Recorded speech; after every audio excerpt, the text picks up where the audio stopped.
I got a couple of neighbors. Well, I got two neighbors. Well, yeah. Yeah, all right. I get it. Welcome to the Life and Times podcast with your host, Lloyd Phillips.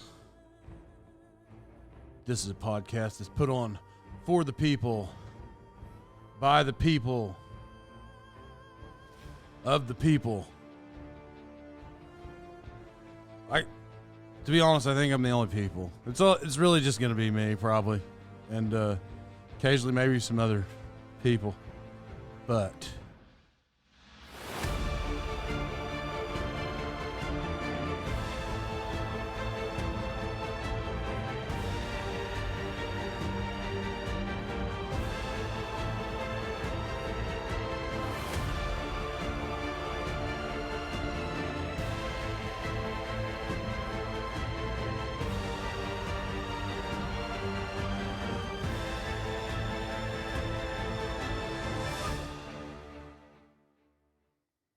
welcome back to the show, everybody.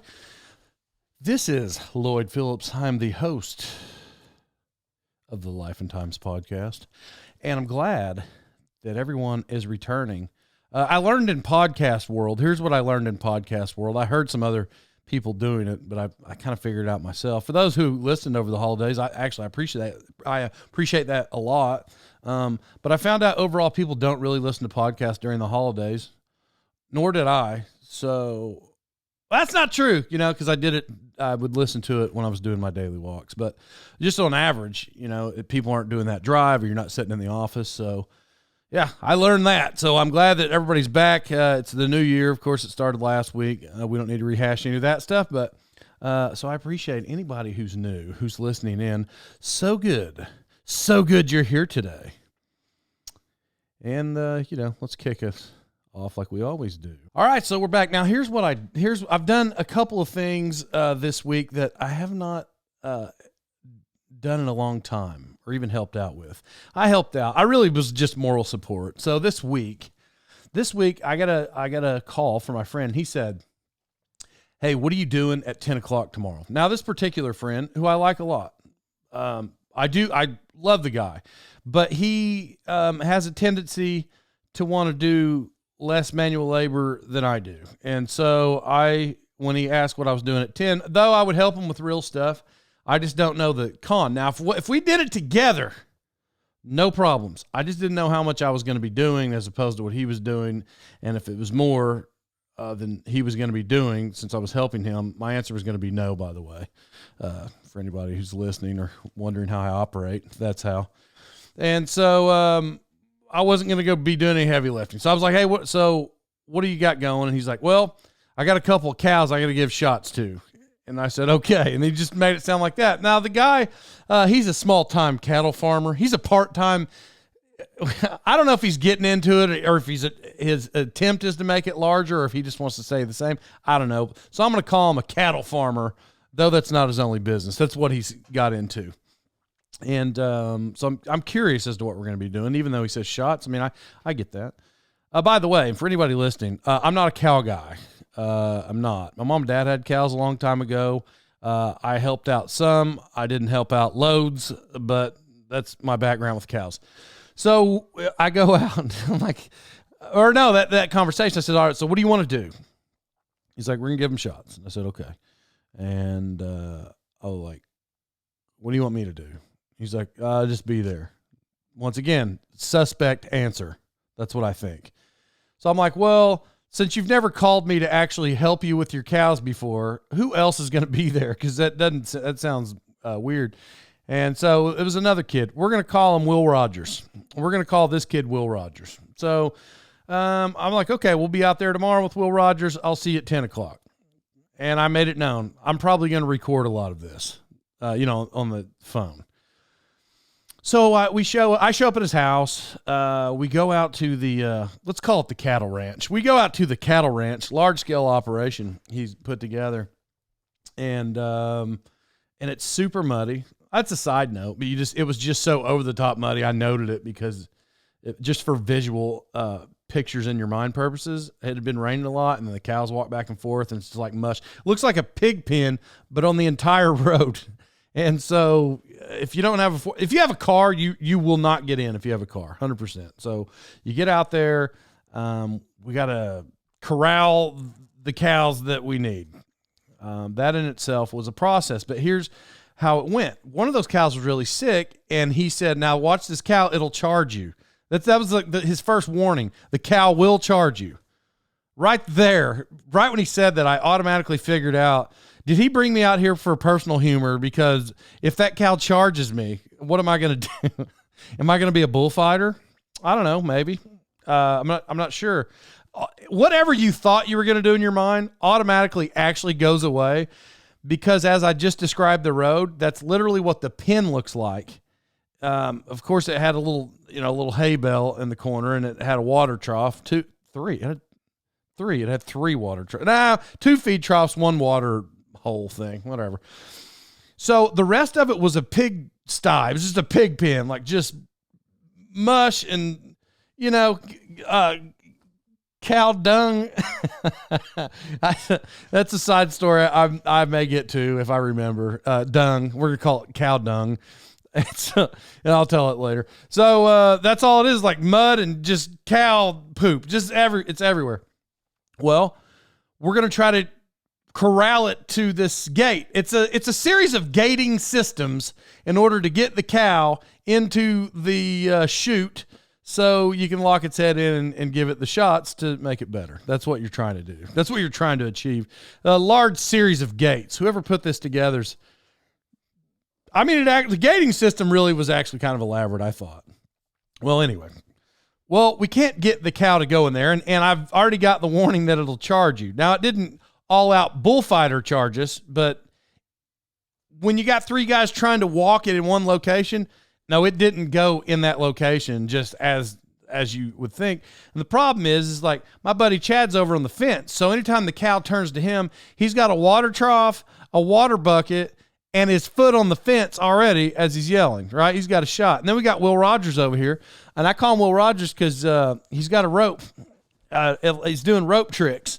While trying to get the cow into the chute, we got Will Rogers over here doing dancing rope tricks and trying to step through rope and, making the loop real big, trying to do that's what he's doing.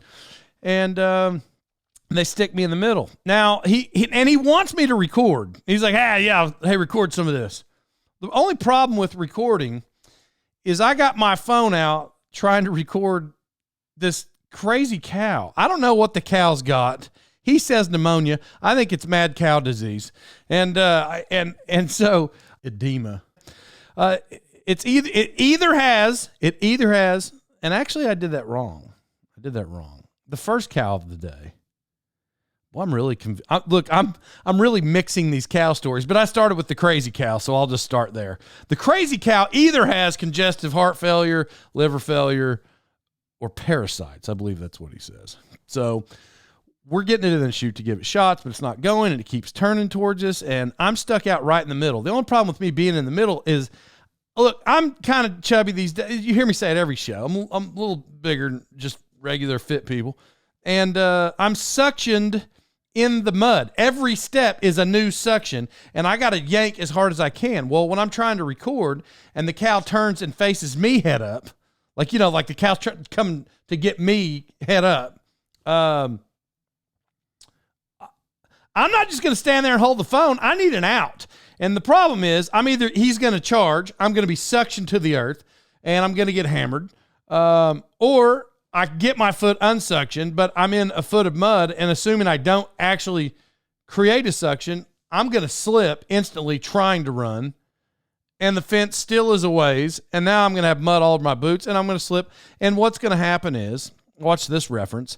When I was a little kid, myself and my cousin were at our grandpa's house, and he had a bull out in the field, and our favorite game was to hop the fence, run around the tree. It was a young bull. And run around the tree, and then the bull would chase us, and then we'd jump over the fence, and that was the game. And we had done it 75 times. And it just took that one time where my cousin jumped up on the fence, didn't get over as fast as he wanted to, so the bull helped him over the fence by flipping him in the air. So that was the only image I could have standing there right then when that bull was head up with me. So I'm like, man, this is the stupidest spot. And I was kind of mad. Like I felt like they put me out there like I was a target. One guy's got the fence. One guy's Will Rogers over here close to the fence. I'm in the middle. I don't like it. I don't like the situation. I think they set me up for failure out of humor. Now, and to be honest, I'll have their back a little.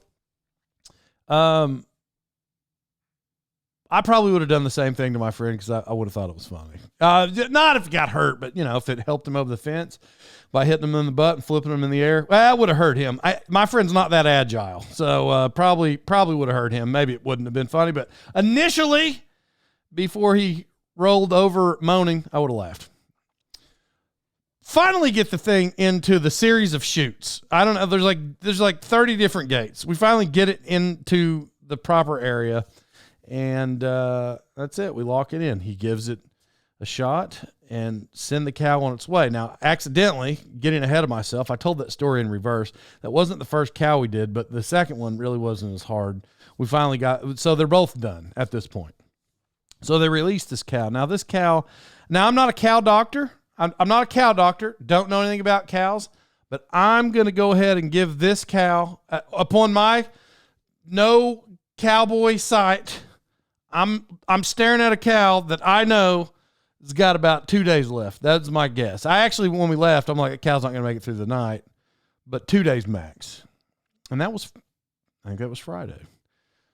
And, the baby was fine. It took off running, and was happy, and you thought it would make it. The baby had pneumonia. The big cow had those 3 other things I said.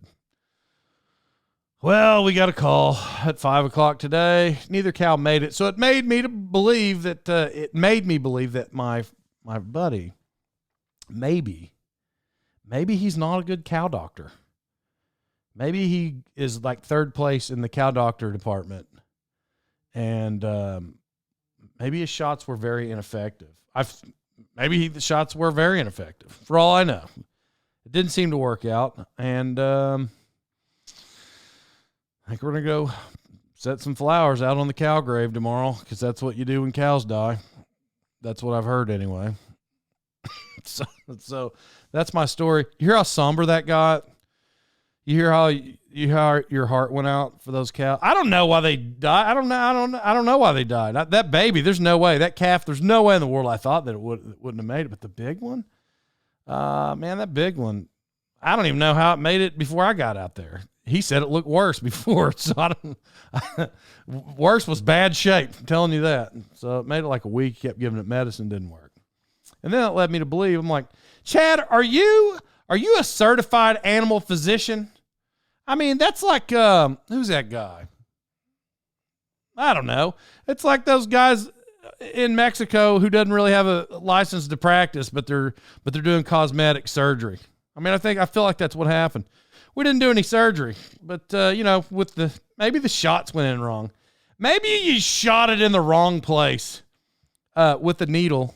Remember, we were given injections. We were being doctors for anybody who just jumped in on 13 minutes into the podcast. But that's it. That's the life story. So what I did today as a tribute, and I felt good about it. I felt good that I was contributing to the tribute of the cows. They don't have a name, but their ear tags said 45 and 14. So I made a tribute video and sang a song by Boys to Men.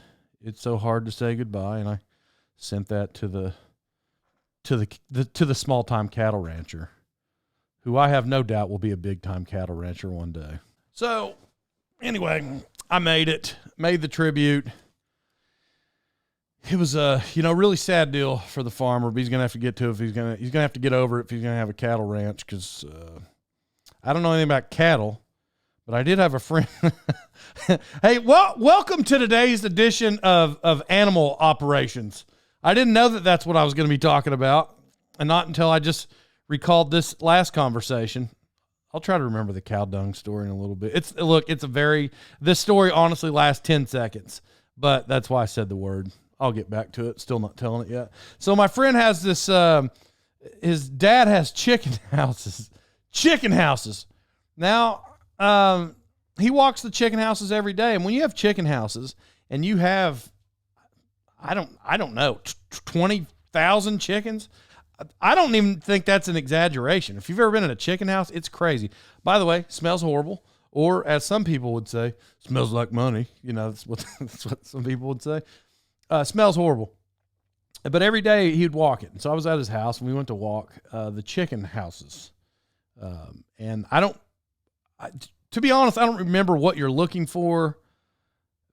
Dead chickens, maybe. I mean, because we weren't doing much else. So you're walking, you're looking for dead or sick chickens, and if they're not there, then you got to get rid of them. You don't, because if they're sick, you don't want them to affect all the other chickens. So for the ones that don't look right, you get rid of them. Well, we walked by the way, this was 25 years ago, in case whatever I say, something's wrong. So we're walking and see a couple sick chickens. Well, there's a sick chicken and there's one that's staying right by its side. Now, I don't believe chickens are like penguins. I don't think they mate for life. But it appeared as though they were going steady. And this one wasn't looking good. And he was going to, do what you'd do if you own chicken houses. And I convinced him, like, Jason, why would you do why would you do that? Like, why would you kill that chicken? I mean, look, they're obviously dating, and you're going to take its boyfriend or girlfriend, because I don't really know. Oh, yeah, never mind. Hold up. X that one out. I do know what boy chickens look like. All right, so I'm like, why would you do that? They're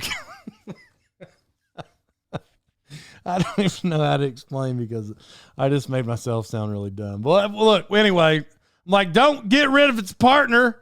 I'm going to go back. I don't know if it's a boy or girl. I'm like, don't get rid of its partner, Jason. You can't do that. How sad would that chicken be? And I honestly guilted him in to not killing that chicken. He's like, yeah, I guess you're right. And we walked on. I saved one chicken's life that day. And I'm sure that chicken went on to have some of the greatest chicken eggs probably there ever were. And to be honest, I don't even remember if those chickens lay eggs. I don't know if you're just raising them to go eat. I would have to ask, or tell me. I mean, just hit me up on one of these message boards. Do chicken house chickens, are there different chicken houses? Is there a chicken house where the hens just lay eggs, and is there a chicken house where they're just raising those chickens as fast as they can to get them out of the stores and they don't produce eggs? For some of you listening, I probably sound very unintelligent, but I really don't know that answer. So for anybody, and trust me, people reach out after these shows all the time, so I'm sure somebody will set me straight. I don't know. The only time I've ever been in a chicken house was when I walked it with Jason. I usually don't say people's names, so that pretty much calls it out if you know my life story. But yeah, I don't know, man. But if you do know me personally, well, feel free to tell Jason that I guilted him into not doing his job that day. I'm sure his dad was happy if he heard that story. But that was me saving the animals. Back to the dung story that I didn't tell you. Back to the dung story. There was a girl. My mom worked with her mom for a very long time. And this was, 10 years into their working relationship, 8 to 10 years. And I needed to go to the school. I was at one school. I needed to go to the other school. She had a driver's license. They're like, hey, she'll take you. Try not to say her name. And so I'm like, okay. Now, look, I just needed to go. Honestly, it wasn't even that far. It was probably like 3/4 of a mile. But since she was leaving, she's like, I'll take you. In 3/4 of a mile, as long as it took me to walk out of the schoolhouse into her truck and drive 3/4 of a mile and drop me off, I bet she said the word dung. I bet she said dung 77 times. 77 times she said the word dung. I'm gonna do about 10 seconds of the conversation. It went like this. She's like, yeah, my truck's a piece of dung. I know it's a piece of dung, but just, it gets me where I need to go. I know it's dung, but, I drive this piece of dung everywhere. I know it's a piece of dung. You don't got to tell me. I never said the truck was dung. I didn't say the truck was dumb. I didn't say the truck was anything. As a matter of fact, I don't even think I talked in that conversation. I think she just said my truck's a piece of dung from the time I got into the time she dropped me off, 3/4 of a mile. And I said, thanks. And that was the extent of our conversations. That was a piece of dung. That was it. I told you the story lasted 10 seconds, but that is a vivid memory of my life because of how many times she used the word dung. And it was a serious thing. Now, I'm gonna give you guys some health knowledge, which is funny because this is completely not a health show, but it seems like I say something about physical fitness or health every show. And this just in, everybody. If you don't know, I'm not pulling this off any research or science. I know I've heard it. I'm sure you have also. Fried foods kill people. I'm quite certain that they do. I'm coming. I'm not making this up. I do believe fried foods kill people. I'm going to tell you why I think that. There's no science involved, though I know there's plenty of science involved with that statement for other people. I went to go eat at this burger place that I wanted to go to. So I'd been there one time before, and I'm basically going to combine the stories, but I've been there one time before. I did what I'm about to say then. So I go back the second time. I'll bring it all together. So I go back a second time and I order. Now, I like fried mushrooms. Fried mushrooms to me are the greatest appetizer ever. I love them. Of course, I love bacon fries also. But fried mushrooms, love them. If they're ever on the menu and that restaurant or place, wherever I'm at, if they hand bread them themselves, I'm going to order them. If they come and they're overbreaded and they're nasty and you just heat them up, not eating them, won't do it. But if they're hand breaded and they're fresh, I'll eat them every time. So that's out of the way. Well, I went there to get this hamburger, but then they had this spicy chicken sandwich. So and I like spicy stuff. So I'm like, well, I got to get that. So I got that. So I got the spicy chicken sandwich. I got the fried mushrooms. We ordered fried pickles also. Something else. Oh, and fried jalapeno tater tots. The jalapenos and the potatoes and the cheese is all in the regular, what you picture a tater tot to be. It's all packed in there. All that may sound great to you. All that sounded great to me. All of it tasted great upon those first bites. But both times that I did that, twice in a row, twice, look at this, twice in a row, I felt horrible for like 3 days. Like both times. I think it was overkill with the friedness. I think you can overkill the friedness is what I think. I'm just telling you, I feel horrible. And what's funny about making that statement is everybody knows fried foods aren't good for you and people still continue to eat it. Like even me. Look, I went the second time knowing what I felt like the first time, but in my head I convinced myself, oh, it was probably just a fluke. Maybe it was a bad day. It was pre-COVID. Maybe COVID was sneaking up on me the first time. Maybe that's what I thought. Nope, both times felt horrible. Couldn't breathe, disgusting. It's like, you ever wake up that next day, whatever you did the night before, you ever wake up that next day and you're like, I just need water. And I've done that. I just need water. And like, hey, what do you want to eat? You want to go to Sonic? No, I do not. Not only do I just need water, I need cucumbers. I need just vegetables, just fresh vegetables and cucumbers. I don't even want meat. Just give me. Oh, by the way, I'm a total meat eater, 100%. I think you should eat meat. But like when I just feel so horrible, I don't want anything. But you got to season the meat. And I don't want salt. I don't want anything. When I feel like that, Seriously, that's what fried food. I think fried foods kill people. That's what I've heard. There's probably some research online. If you were to look at it, if you were to research really hard online, you probably could find something that says that. Just in case, if you didn't know, that's what I've come up with. But here's what happens after you get the water in you and you get the vegetables and you feel good. Then you have a tendency to go do things that you should have done, but now you feel great because now you didn't eat fried foods for a week. It's time to go rake leaves. That's not a good transition to this story. Not at all. That's not at all. It's fall. What is it? That's winter. Whatever. It's winter time. I still got leaves from the fall. I think fall got here a little later. Look, my dates are not going to make sense anyway, so I'm not even going to try. But the leaves fell. The backyard's got leaves everywhere. I got a couple of neighbors. I got two neighbors. Well, yeah. Yeah, all right. Yeah, I get it. One neighbor's got a fence, and the other neighbor... I know what a couple means. One neighbor's got a fence. One neighbor doesn't have a fence. And so, but I got a fence also. So between my fence and my neighbor's fence, I got leaves all around my yard, all around the fence. I got them in my yard. One neighbor doesn't have a fence. He still rakes the leaves in the front yard, but I don't even think he has to in the back because he didn't have a fence. So the wind just blows it. Like he doesn't even have to do anything. But because I have a fence, they pile up. And it's like a foot. Well, I'm exaggerating a little, but it's pretty deep along the fence. If you ever go outside and try to rake leaves, like really rake leaves?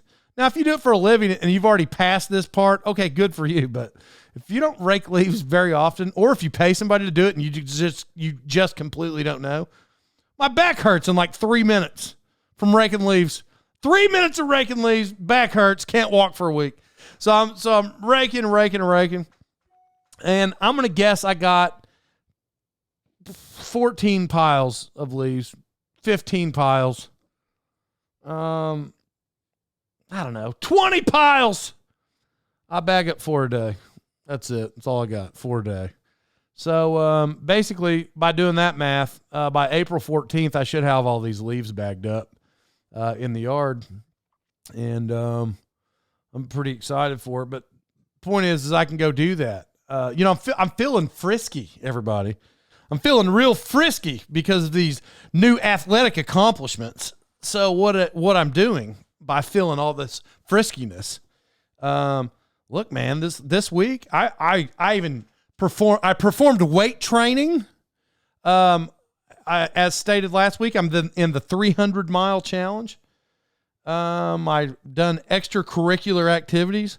Look at me on the go, really changing things, everybody.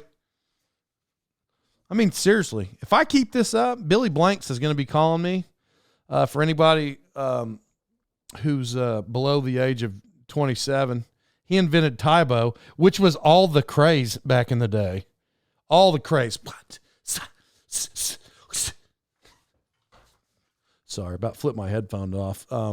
Remember, I record these for YouTube now, so I threw in some punches for visual effect, and my headphones flew off. But I threw a couple of punches. That means two hands. Got 2 neighbors, and so that's what I did. Just throwing these haymakes. What? Where was I even going with that? I already lost my train of thought. Oh, yeah, feeling good. So Billy Blanks is probably trying to get a hold of me to ask, hey, Lloyd, what do you do for fitness? And I'm like, man, you know me, Bill, because that's when you would call him Billy because you don't know him. So I'm like, yeah, what's up, Bill? And he's like, not much, Lloyd. Hey, how do you got so much energy? That's what he says to me. I'm like, well, look, it's all this weight training, it's all this walking, and it's all this vegetable eating and meat.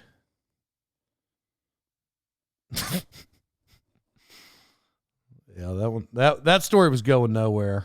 I Tell you what, everybody, let's end on a way not funny story note. Love everybody. Thank you for being on here. Hit the subscribe button. Once again, this is on YouTube. Check it out. And, I think that's what I got. Love everybody. Put Pete Rose in the Hall of Fame. Have a good week.